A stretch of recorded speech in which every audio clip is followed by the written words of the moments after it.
Welcome back to True Story with John Gibson. Today we have an amazing guest. He is an MMA veteran, an author, he's an actor, public speaker, Frank Shamrock. Hey, John, how's it going? Great, great. Thank you for coming on the show. I really appreciate your presence. Yeah, man, nice to be here. So, yeah, thank you. So Frank and I were talking offline and, just sharing a little bit about myself with him and getting a little bit more familiar. And, this guy has inspired me for many, many years. And I said, hey, I have a million questions for you, but I'm going to try to start kind of chronologically and move through so I don't fanboy too much for this interview here. But with that, Frank, do you mind sharing a little bit about, life pre no holds bar, MMA, UFC, what would help you become, a Shamrock, for example? For sure. Yeah. Well, I left home when I was 11 years old. And so I got my first felony when I was 10 years old, which was weirdly enough for throwing rocks at a train. And in California, that's a felony. And I was a pretty bad kid, I had all kinds of behavioral issues and emotional problems. So I've been involved in petty crime, but that was the first time I ever got sent to juvenile hall. And it was just this huge eye-opening experience, sitting with the bad kids of society. And Sure. It was the first time I ever talked to anybody about the stuff that was going on in my home, which was, pretty abusive. I was living in the backyard, in a tool shed. Like I had all these, abnormal childhood punishments that I assumed were perfectly normal. And then when I went to juvenile hall and I talked to kids, they were like, yeah, that's not how things, are supposed to be. So, I talked to my counselor there and she gave me a bunch of good advice. But the one thing that stuck out was, if you keep committing these crimes, they're going to take you out of your home. And so at 11, I saw that as, Salvation. Tool. Yeah, I was like, okay, well, I got the message. Yeah. So I just committed as many crimes as possible until they took me out. And then I became a ward of the state when I was 11, and I started through the state system. And I just had all these emotional issues. I couldn't really have, I didn't understand, how to have good communication and relationships. Right. And so I just bounced from home to home to home until I found the Shamrock Boys Ranch. And that was another life-changing moment because Bob, who ran the home, was just this wonderful, loving, father figure, mentor guy. And he, set rules and lived by them. And, for the very first time in my life, I had 20 brothers. So It was just this big family, and he ran it like a family. And it was amazing. Like it was exactly what I needed, as a young man, to have a mentor and a father and, real rules. Right. And I understand a lot of that. And I identify with your life story so much because I was a beneficiary of a teacher at a very important age, at 13. And she took the extra time and attention I needed, more than maybe tutoring, right? Because I had so many emotional issues for a lot of the same reasons you did.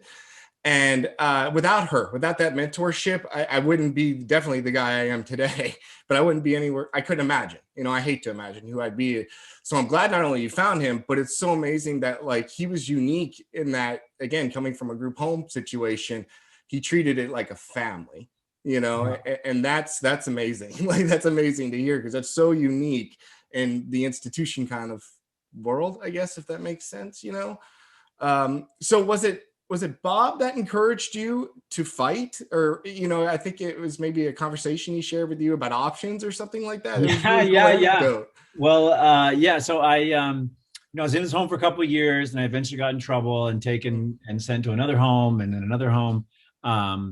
And then I wound up in prison. I just kept going until I was finally in prison. And I did 3.5 years in prison from 18 to almost 22. And Bob stayed there too. Yeah. I toured the California. I started in Corcoran, level 4 at the maximum security prison. Yeah. It was mind blowing because to me it was a game. I thought I was like gaming the system somehow. That I didn't like it. I was like, oh, I just commit some petty crime, and they would move me on, and I'd find a new group, and I would assimilate. And but the lessons Bob taught me about, hey.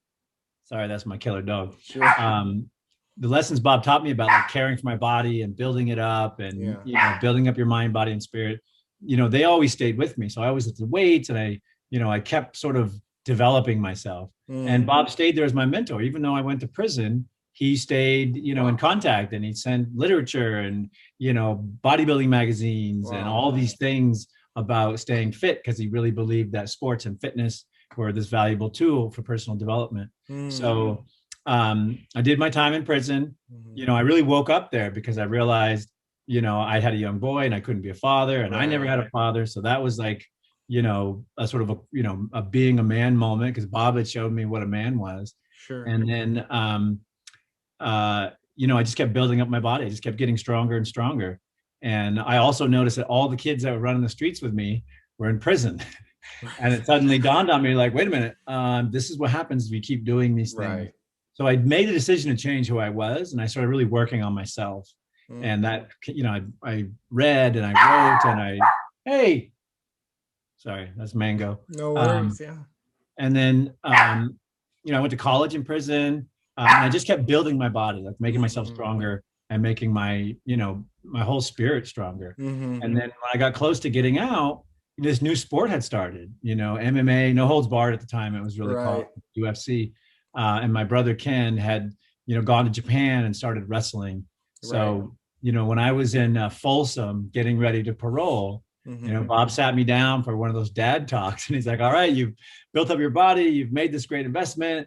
There's this new sport, and it's kind of like wrestling. That's how he sold it to me. And then there's another option.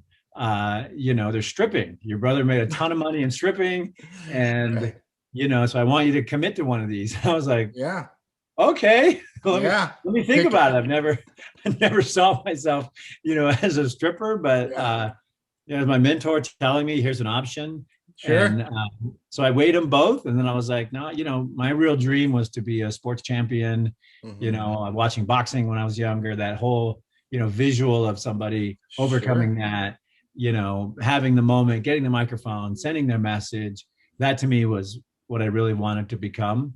So when I paroled, I was out for 2 days, and then I was in the martial arts dojo. Wow, so fast. Amazing. What amazing to have chosen that direction and committed so quickly. Like, that's what a godsend there. But what I think is so fascinating too, like, and you touched on it a little, but can you share a little bit about the pancrase experience? I mean, there you all are. Now you're in Japan and you're fighting, and it's Bas Rutten of all people, it's like terrifying. Like, terrifying. What was that like? Absolutely terrifying. And then, I was never like a violent person. I mean, I had a lot of violence to me, and that was just frightening. So it took a lot for me to sort of psychologically commit to that. I could physically do it, and, that was good, but to sort of make that bridge from an abused person to someone who deals in violence, that was a real tough transition for me. And it took actually years. But I was, so I started training. Within 6 months, I got invited to go to Japan and finish my training. So I went to Japan on parole, finished my training, lived in the Japanese dojo, in Kanagawa-ku, which is outside of Shin, Yokohama. And, the weirdest thing is it was just like being in prison again, except for every day we're training like crazy. And it was a different group of people, and they all spoke Japanese. And so it was this weird social, transition that I went through. And then the fight, the fighting boss was, every time I asked somebody, they'd ask me in Japanese who I was fighting. And I would say Bas Rutten, and all look at the ground. And I'd be like, why are you looking at the ground? And I was like, well, I know enough social cues to know, like, that's a bad sign. Right. So I could tell, like, he was a tough guy. And I could tell, like, people didn't expect me to win. And so, all that was just kind of cooking inside of me when I went into that match. And, through good training and through just, the desire not to lose, I was able to beat him. And it just launched my career. Like, I instantly, I always say I was instantly famous in Japan, which, I mean, you must have been. And again, I'm just a fan on the peripheral, but you have such charisma, and you were that fight. I will include the link so everybody can check it out if they're not already familiar. But a star was born. like undoubtedly. And now like we have the benefit of the internet. I've had this at my fingertips. I used to have to trade tapes for stuff like this. Oh yeah. 20 years ago. VHS tape. Yeah. It's third generation, all fuzzy, whatever. But man, it was like gold, those things. But yeah, it's amazing. And it's amazing. Dude, now, I mean, maybe a silly question, but was there any security in that you were part of this lion's den, these other guys that have maybe more specifically that had been there before? Or was it like, hey, you're on your own? Like, well, you know, it was when I first went to Japan, I went alone. It was just me. Oh, really? It was me in the dojo alone. Wow. And it was, you know, like nobody spoke English. It was just me and my roommate Ito-san. He spoke a little bit of English. So other than that, it was just kind of me and my thoughts. It was very much like being in prison. I understand now. It was wild. Mango. She barks at the people outside. Sure. Official guard dog. That's a good point. So yeah, it was. You know, when I talk about it and I think about it was almost worse than being in prison.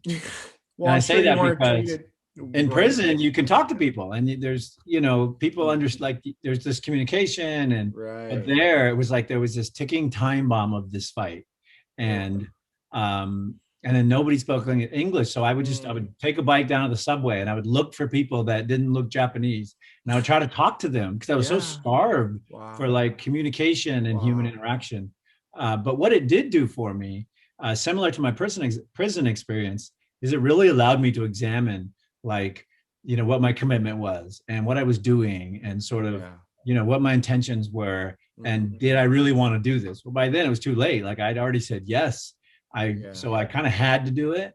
Yes. So, you know, it really bred in me. And when I think about it now, you know, it bred in me that desire to figure things out and to accomplish things. Because I had this impossible task in this foreign land with all of this, you know, confusion. And, you know, that's one of those moments I look back to and I'm like, if I can figure that out, I can figure out anything in my life. And so that's really helped mold me to who I am today. That's amazing. Yeah. Thank you for sharing that. Wow. And it's such a testament to how resilient you are. Like, and you definitely are, way more than outside of the cage, just some of the adversity your life has dealt you.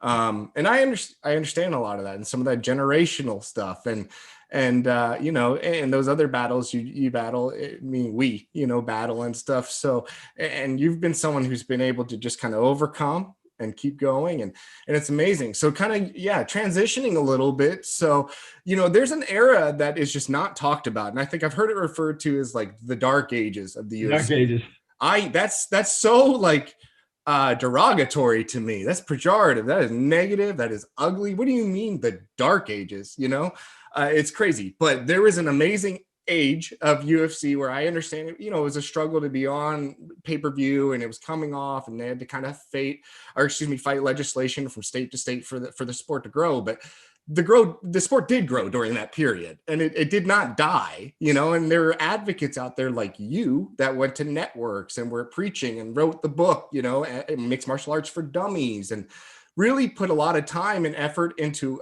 you know, I guess define what this sport is and what it can be, you know, under the right set of rules and with fighters in mind and stuff. And you've led that charge for 20 years, the better part of 20 years. So, but while doing that, I'll say simultaneously, you were the man. You had a great run. You won, you had multiple, you won every belt in almost every organization, if every organization you were ever in. You know, you had a storied career. So with that, I'll say this. In your mind, how do you kind of encapsulate just the UFC experience? And I know that's a number of years, a number of fights, and that's such a loaded question. But you know, for you, how do you compartmentalize, come to terms with that period in your life? Well, it was amazing, you know, for me, because I was in Pancrase and it was very sportsman oriented, and it was a great place to learn because, you know, we had this honor code. You know, we knew everybody, traveled with them. You know, you fought every 6 weeks. So, you know, you wanted to beat people, but not hurt them. Sure. And that was like this great, you know, base for me to sort of learn martial arts. Cause I, you know, once again, I was terribly afraid of fighting. Like I didn't, you know, it took a lot for me to hurt somebody physically. And, And so just having that camaraderie, that community, that, group to sort of learn from, it really made my transition into the UFC quite easy.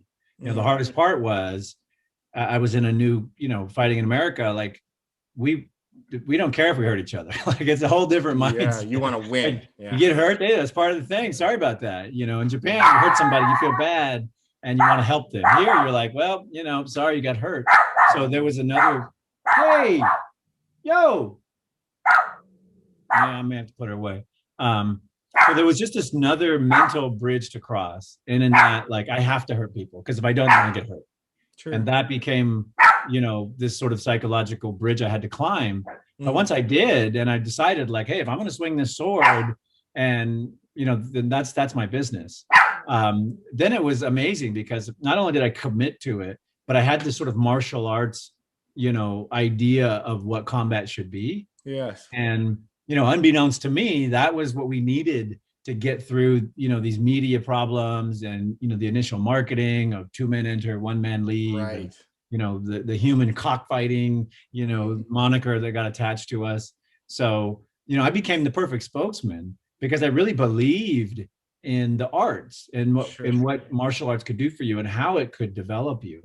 And so, while the sport was like nosediving when I suddenly became a star in America, I didn't really see, my battle was in the cage, but I was way better than everybody. So I never worried about those moments. My real focus became like, how do we get this, recognized for the values that it really truly has? And how do we get, martial arts? And it was a new martial art. So we had resistance against the old martial arts. We had resistance against the sports guys. We had resistance against television. So it's a great position to be in for me as a young warrior, because I saw the purpose was way bigger than me winning fights. For me, it was like, we've got to, and I would tell everybody who would ever listen, like, you don't understand what this has done for me. I was in prison, and they'd be like, what are you talking about? And so I had the perfect story for the time, because it was a very misunderstood sport. And, I had such a challenged background that, all I wanted to do was get this in front of as many people as possible, get people training in martial arts, let them have the experience that I was having. And, I would say that time period was one of the greatest periods of my life because it was way bigger than fighting. For me, the fighting, I knew I was going to win. Like I was the first super athlete. I was a super nerd. I had figured out what needed to be done on the fighting side. I could see way ahead of everybody else, but I couldn't figure out how to get the public to see it. And that became my bigger challenge. That's where I was really like, this is my purpose now. Yeah. Yeah. And it's fascinating though, because look, your record you say that, and I'm going to say this for you, but you say all that with no ego. This is a man who proved it. This is a man who proved it. Look at his record and look who he fought. And also it's all context is key too. So it's not only who you fought, but the time in their career. They were in their prime also, and you beat them all. So, and in remarkable ways, some of them, it's just amazing what you achieved. So I want to say that really quick, but also I want to, if you can expand on that, how was it that, again, so like you started in Japan and you touched on some of those earlier influences there, and then you did have, the Lion's Den, but your philosophy was way more cerebral. And I say that not to defame them, but it was. And then you eventually, I guess, parted ways and started working with Maurice Smith and some other folks, right? But how did you make that leap light years ahead of them? What was it that made you think differently to do that? I think it was two things. The first one was, you got to remember, this is an era of tough guys. So it's more of, if you were tough, you could do this. And problem was I wasn't tough. Like I was a big, strong athlete, who was passionate, but I wasn't like a tough guy. Sure. And so I kind of was, different in the mindset. Didn't have a big ego. I didn't know how to fight, so I had nothing. And then I had no real martial arts training. So I didn't have any base that I believed in that had value. I had zero. So when I came into it, I realized like, I'm not a tough guy, so I got to be better conditioned, better athletic, better mindset. And then I wasn't tied to anything. Be like, does that work? Okay, well, show me. And then I would make people prove it to me. And then the other thing, which, you know, came from the streets, is I could tell when people weren't being truthful. Like I could tell by reading people. So when I went in search of this knowledge, and I used the same tools that I used in prison, writing, journaling, you know, documenting, studying. When I brought that mindset into this world, I could tell when people didn't know the truth.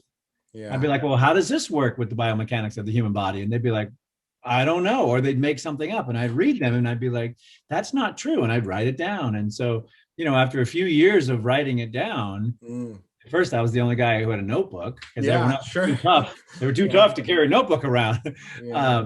And now everyone does that. But at the time, it was counterculture. So I just came with this different idea because I wasn't tied up in this being a tough guy thing. Yeah. And it just changed the dynamic. So I took this very scholastic, very scientific, you know, approach. And then the beauty of martial arts is you get an instant result. It's not like you got to wait 10 weeks. It works or it doesn't. If it doesn't work, you get smashed and it hurts and you go, wow, that wasn't good. And then if it does work, you get instant results. So, you know, when I like talk about this and I pose it to business, you know, business, it takes a long time for things to develop and, you know, costs and things to mature and for you to figure out if you're going to be successful. Here, you know, in like 30 seconds, and then you make an adjustment. You make an adjustment or you don't. And like, so the value of getting the feedback and then documenting it. For me, it was all about documenting it, writing it down, you know, having this idea that it was a study. And the goal of the study was to complete it, to create a complete martial arts system that had no, you know, weaknesses and maximized your body and had all these different components to it. And I thought we were all on the journey. I realized that it was just me. Right, sure. But hey, it worked for you, you know? It worked great. Yeah. You know, so I guess, and you touched on something, and I'm really glad you went there, because I'm as equally fascinated too, because I have conversations today in 2021, and I think, man, like in the back of my mind, and now I've kind of met you, so I can say your name, but I've always thought of you as the example of the one who from a business perspective, you did it right, I'll say, but you did it uniquely, and people still struggle to this day to do things that you fought for, advocated for. And I say this without controversy. I really say it to compliment you, but also because it needs to like recognize the elephant in the room. You know, there are other fighters that have issues exploiting their own likeness today, 20 years later, 15 years later. And it's crazy to me. It's like crazy to me. And for everything you physically sacrifice for someone like me, a Joe Schmo, a fan, and I appreciate it. And those memories I'll take forever, but you know, you physically, that was a lose-lose proposition. You were not the same man walking out you were walking in, any fighter, 100%, you know, of the time. So I want you to be compensated the most as possible and forever. You know, if I go on, you know, network right now to stream a fight of yours or any other fighter, I want you to get compensated or royalties or something from that. And anyway, so I say all that to say, that's my own tangent, but I have such respect for fighters and their sacrifice and what they do. So in the same vein as you're fighting, how did you like have the wherewithal 20 years ago to want to exploit your life, to think big picture from a business perspective? What did you have a good partner, a good influence, or was it like fighting, you just thought about it differently? Like, did you have a good influence there? No, I did. Well, I had great influences, and they were familiar with fighting.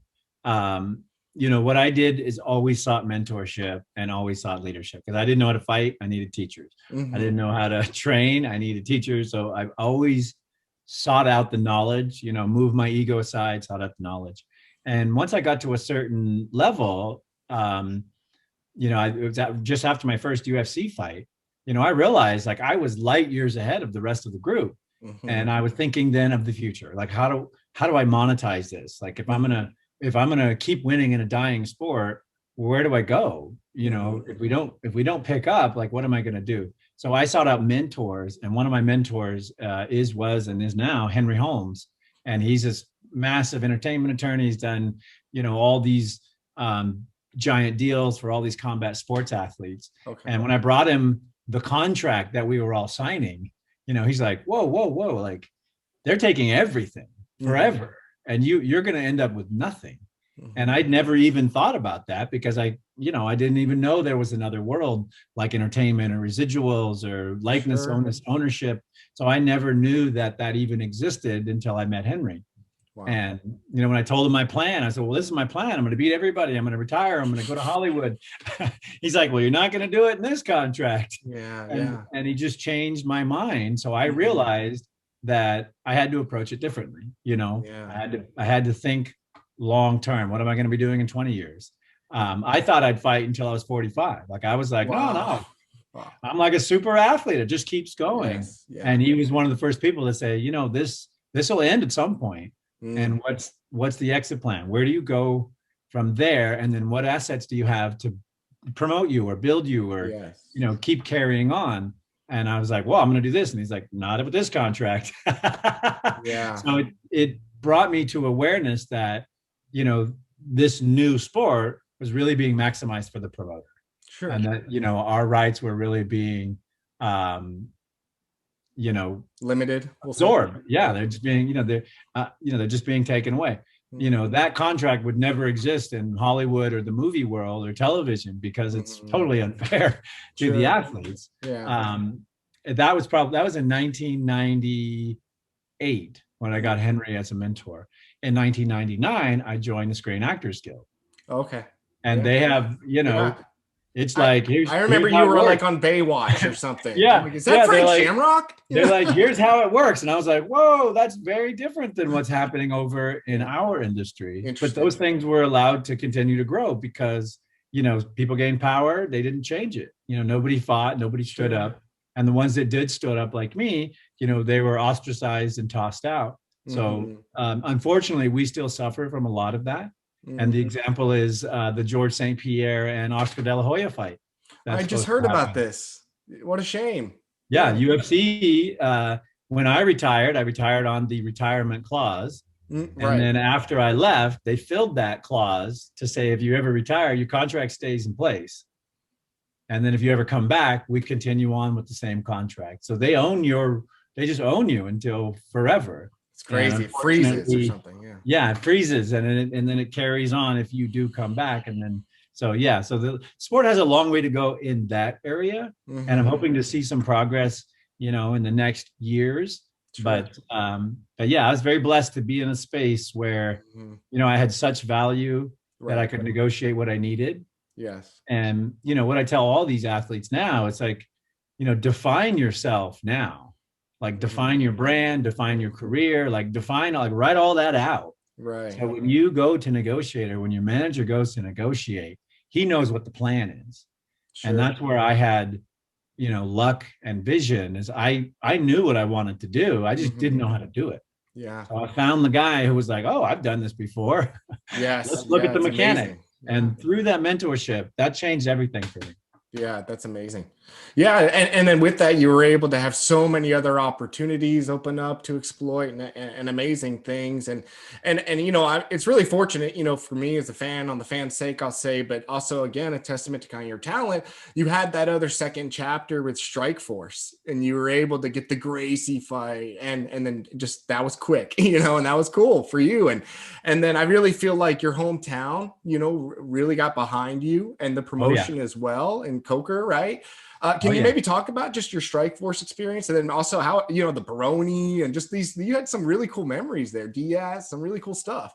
Yeah, for sure. Yeah. Well, as always, once I left the UFC and I became a free agent, I was always trying to figure out how to, make the most amount of money, but also keep building the sport and my brand for television. Sure. And so, we did deals with K1, like I did fights here and there, and I kind of bounced around.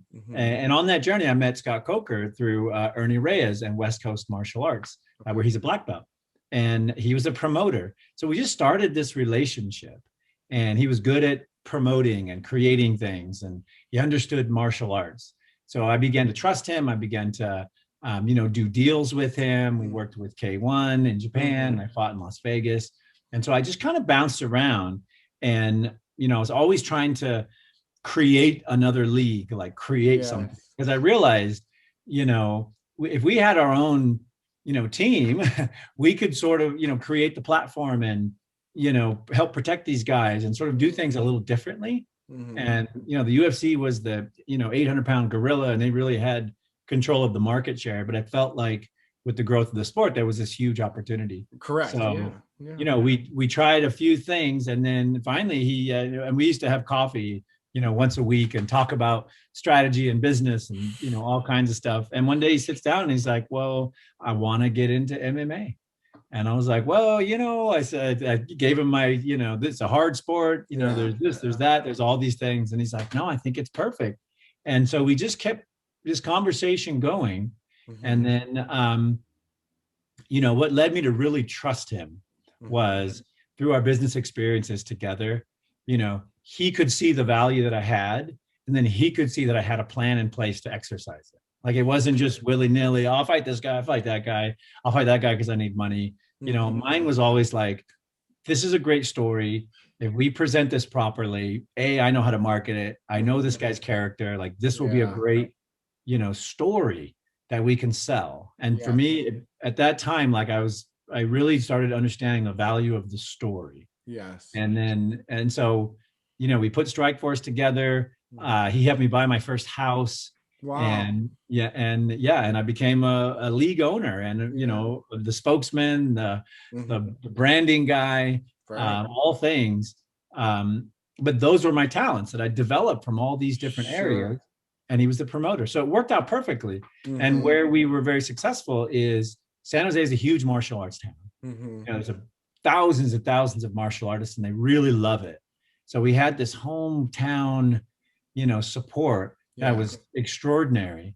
And then, Coker as a martial artist and me as a storyteller, like, we were able to take local people that had these stories that no one had ever sort of maximized. And we were able to create these great stories around them. And then the fighters did their job. They came and they fought.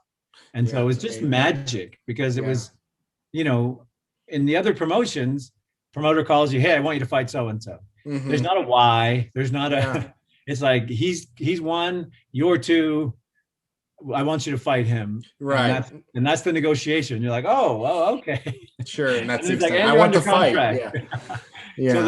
So this was kind of like a new era. And that's why we were so successful, both locally and on television. It has deep stories, school versus school, East versus West, martial arts versus tough guy. I remember all of it. Universal stories. Like,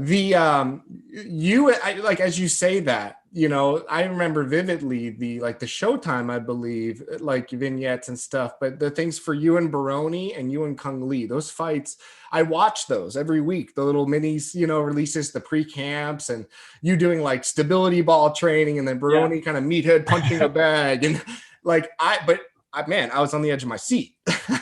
I couldn't wait. To see it.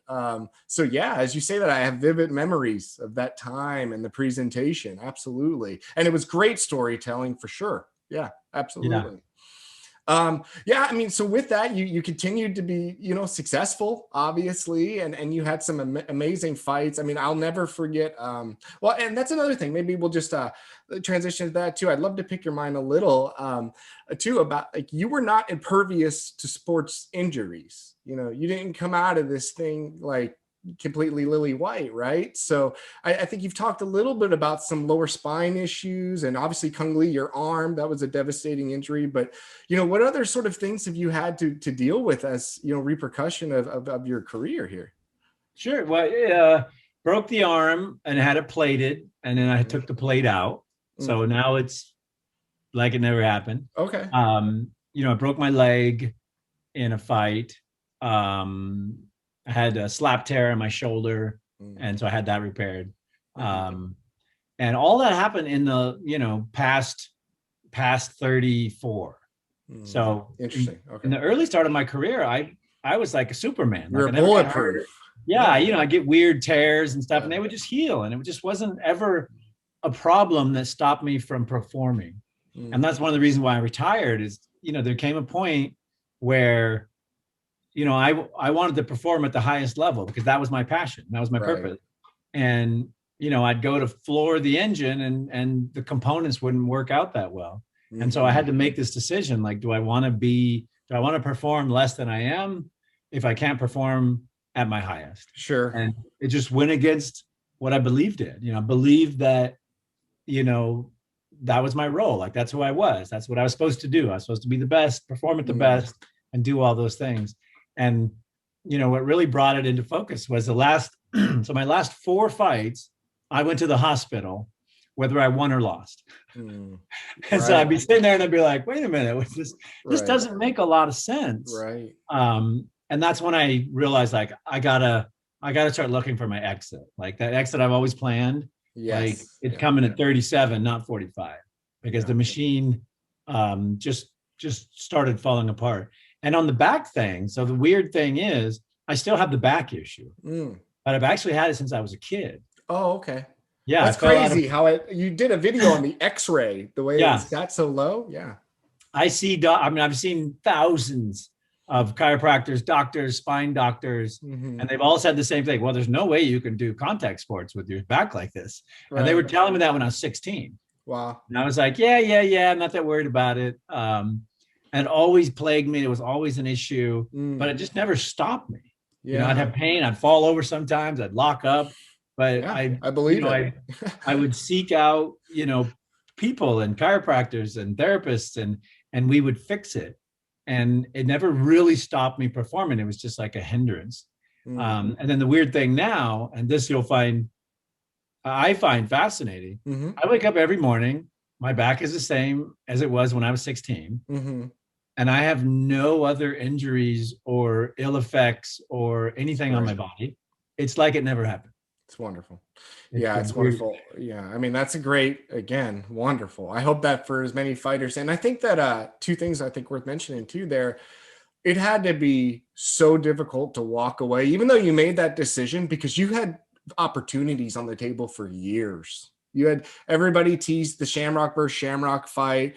Fade. Everybody was out there, and there were free agents at different times as other organizations kind of came and went too. And you were still FrankShamrock, you know? And and you were really good at kind of, while you never teased or you never made it like, you never acted like you wanted it.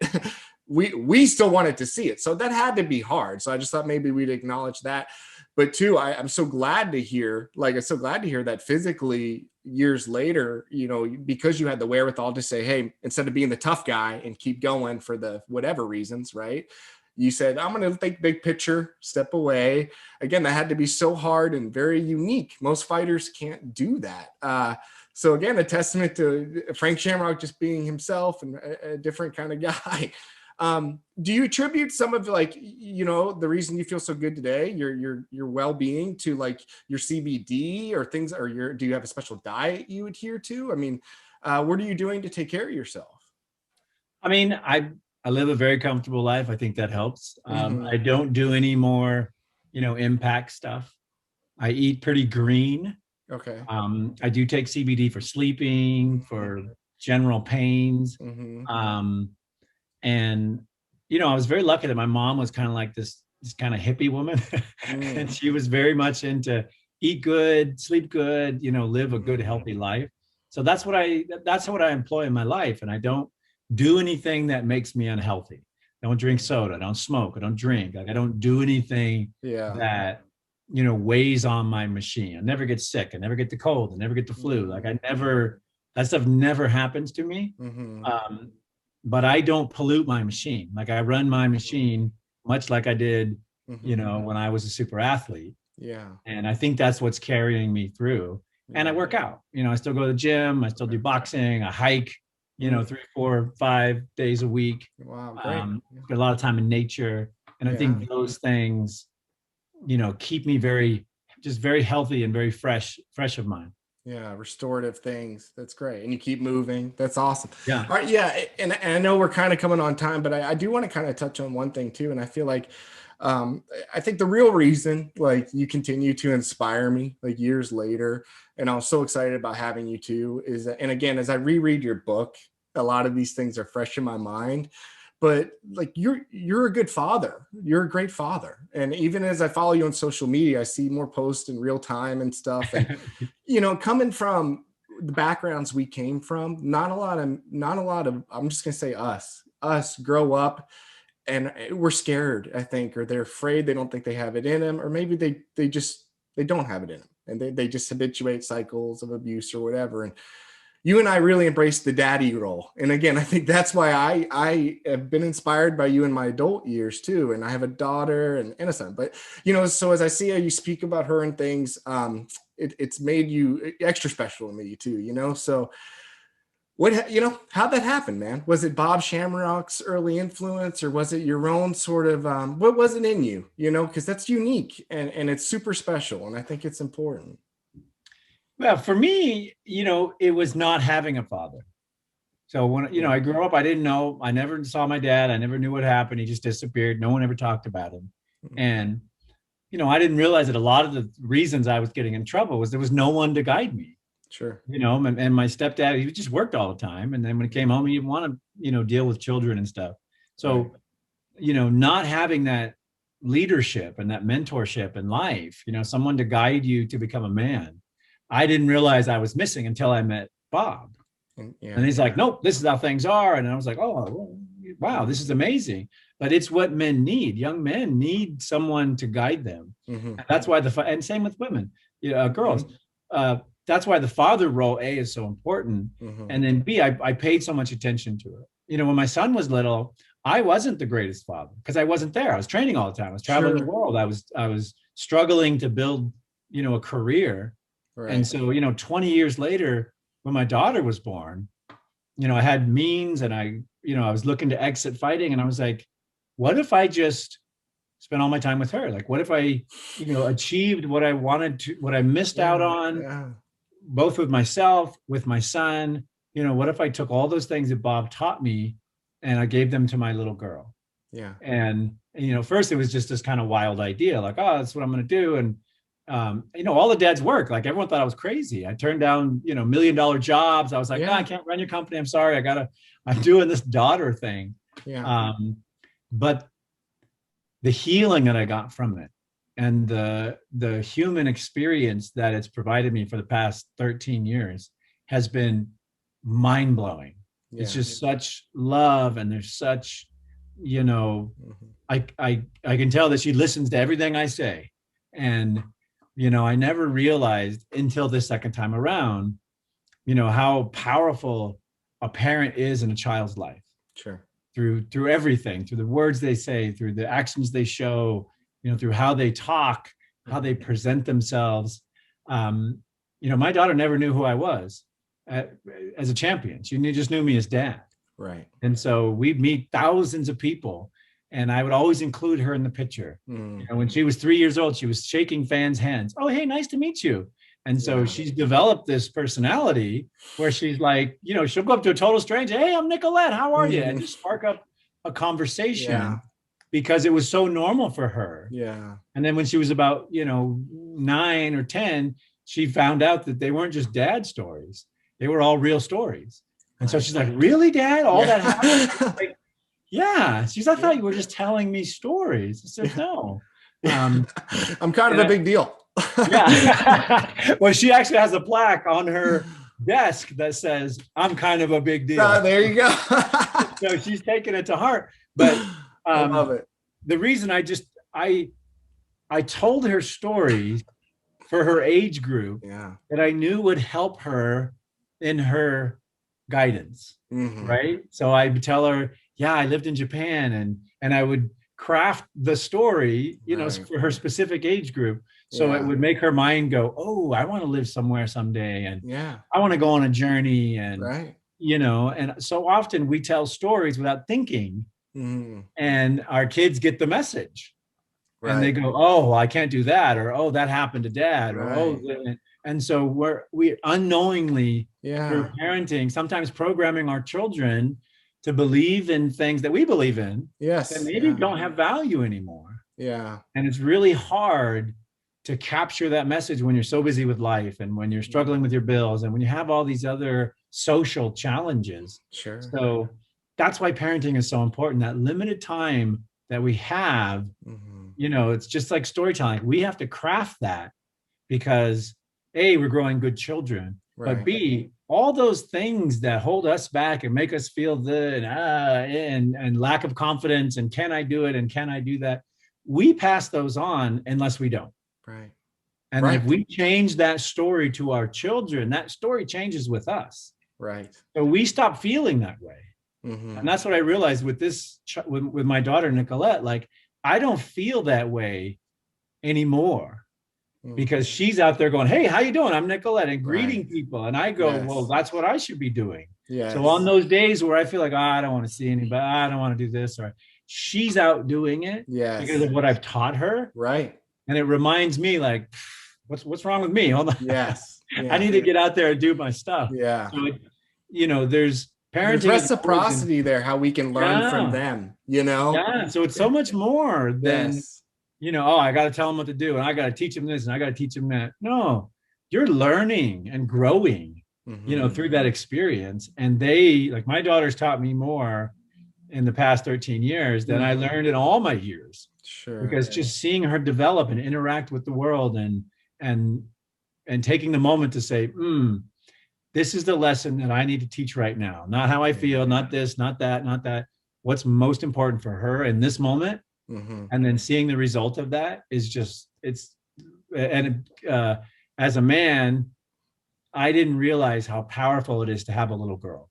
Yes. And what a powerful human experience it is for a man to have a little lady and then to grow her up and you be the model.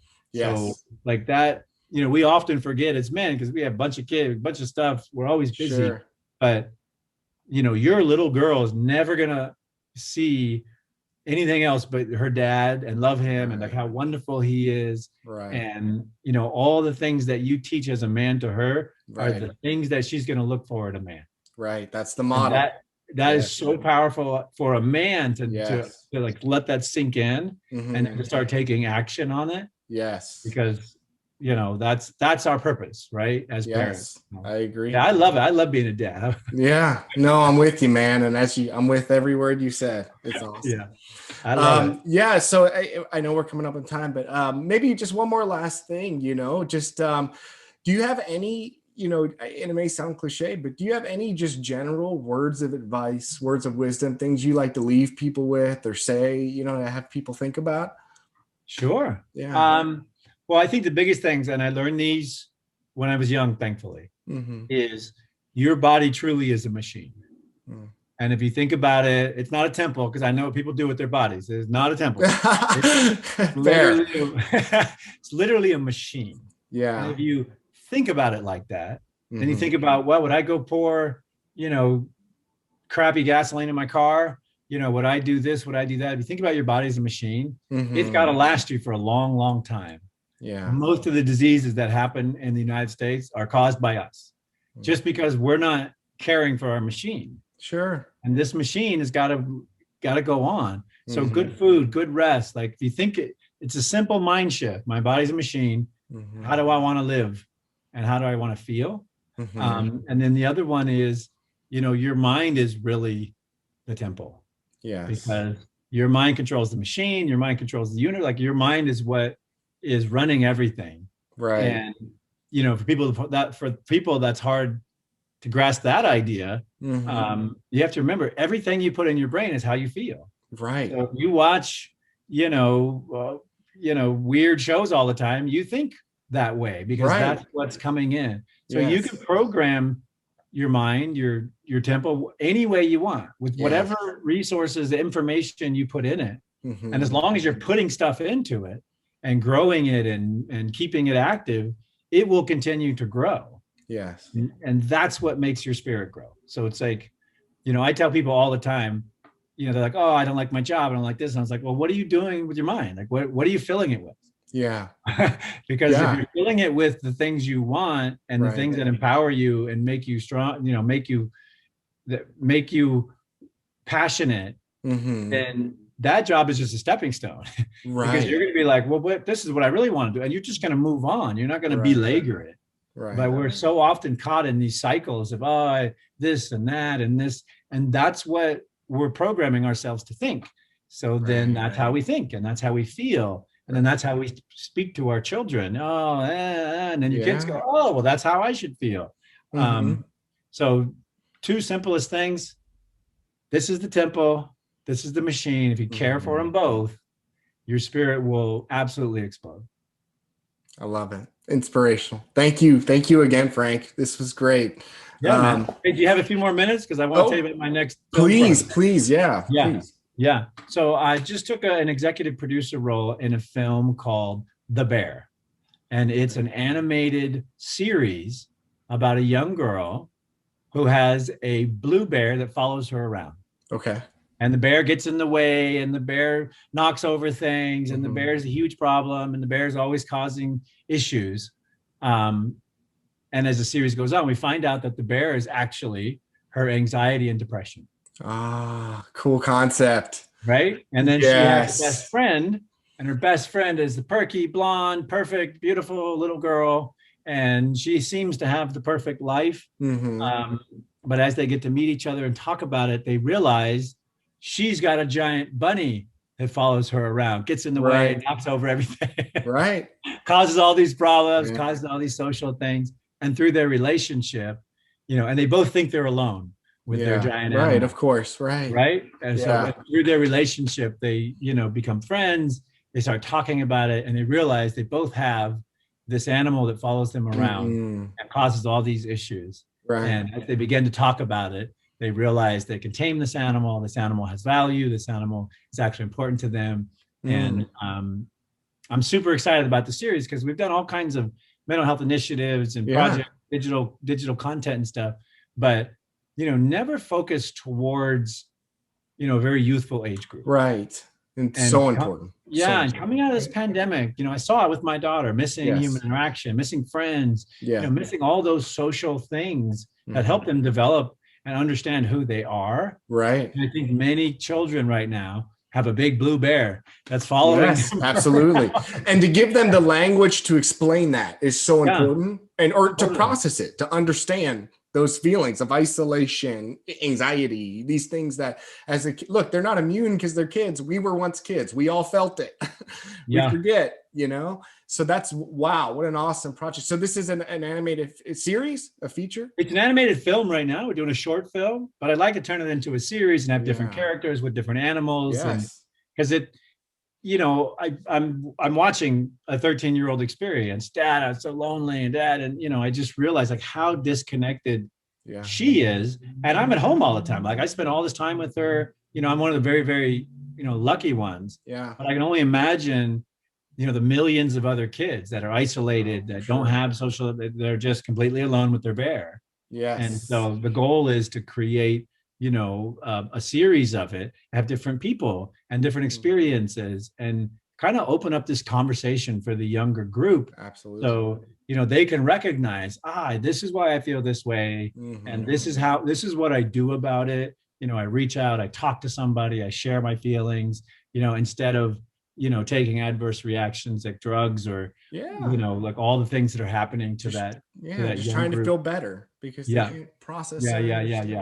So that's like my new passion. And man, this is what a worthy passion. This is amazing. I'm so excited you shared it. And please, we'll stay in touch for sure, but I'll share however I can to help disseminate this as these things go out, whatever links you have available. And what a cool feature. I can't wait to see it and support it. Cool. I love it. I just think it's very timely. It's very needed. And then, I've never seen anything in animation that deals with mental health for that age group. So I just think, A, it's time. It's time. And then B, like, this is where I can make an impact. I've got experience. Mine was a grizzly bear, and he followed me for a long time. Well, and again, to that point earlier, one more thing. Where can I direct people to get Uncaged? What's the best place where they can pick up your book? Again, I've read it. I'm now on my second read of this thing. This thing's more therapeutic and part therapy, part entertainment. It's all of it. Do you use Amazon, or is there a place? Best place is Amazon. Okay. And then if you want me to sign it, you can just hit me up on social media or something, and I'll sign it for you. Awesome. You can find me on social media at FrankShamrock everywhere. Yeah. And then if you want to, learn more, you can go to FrankShamrock.com. That's great, man. Thank you again so much for coming on the show. Again, I appreciate this. This was so not only inspirational, but man, really informative. I really appreciate you sharing so much detail about the journey to Japan and stuff. I just really think that part of your life is so fascinating. Like, I feel like sometimes we leap over it because the later part, is more, UFC is just more recognizable. So it's pretty cool that you shared a lot of that stuff. Yeah, I'm glad you enjoyed it. So, my daughter's heard all these stories too, and she just thinks it's fascinating. That's It's fast. It's like, what do you mean? I'm like, oh yeah. And yeah. nobody spoke English. She's like, what do you mean they didn't speak English? What did they speak? I'm like, well, and so we started learning. Yeah. So we started learning Japanese because she wants to go back there. Wow. And see it.